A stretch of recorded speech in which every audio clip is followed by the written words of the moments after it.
The Kelly Olynyk injury for the Boston Celtics. He's got an injured shoulder. Reports are it looks like he's going to be out for 3 weeks. So certainly the Celtics will miss him. Olynyk has been coming into his own a bit this year. He's been providing some nice size depth off the bench. He's also a guy who can stretch the floor with his three-point shot. Sometimes I think he shoots a few too many threes, or he forces a few too many, I should say. But he does shoot it pretty well. He was trying to get in the three-point contest this season, was not able to. For a guy who's 7 feet tall and shoots the three ball at 41%, it's not bad though. You look at it this season, he's above 10 points per game, but his career average is only about 9.5, so he's not really going up there. His rebounds I'd like to see be higher. He's lower than he is on his career level, but remember, he doesn't play that many minutes. He only plays about 20 minutes a game, so you'll take 10 points and just a little under 5 rebounds in 20 minutes a game. That's not bad. So his injury is certainly going to be a bit of a hindrance to the Celtics, who have been cruising and didn't make a trade at the trade deadline that we've discussed. Now it's going to be interesting to see. Reports are that David Lee is going to be bought out of his contract. I don't see that it's happened yet. I don't know if he's going to even dress tonight until they maybe call up some guy from the D League. A lot of talk about Jordan McGee coming up, or if they're just going to sit him until they buy him out.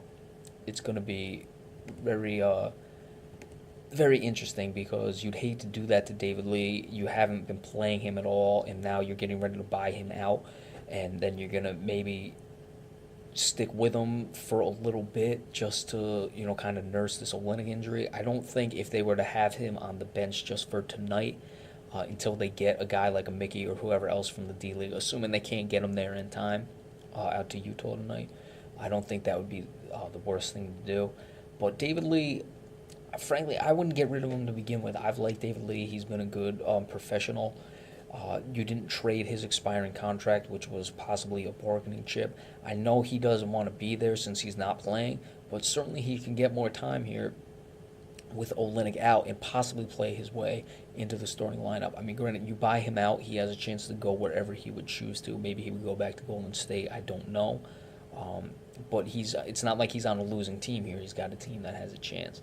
But I would doubt that he's going to remain with the Celtics unless he will. I'm reading actually here right now, he's not even with the Celtics tonight. So it's going to be interesting. The Celtics are going to be playing very much shorthanded tonight unless Mickey can get there. Now, as far as Jordan Mickey, he'd be the most logical choice. I would probably extend Amir Johnson's minutes a little more. You do have a guy like Jerebko who can stretch the floor. He's a little bit more undersized, though, but he can certainly give you what Olynyk would give you in the three-point game. He's just going to be a bit of a liability on the defensive end. So they'll try to patchwork it together. You do have Zeller off the bench. We'll probably be replacing him and the defensive side of things, while you're going to use Jerebko to replace the offensive end of it. So by committee, I guess, is how they're going to do it.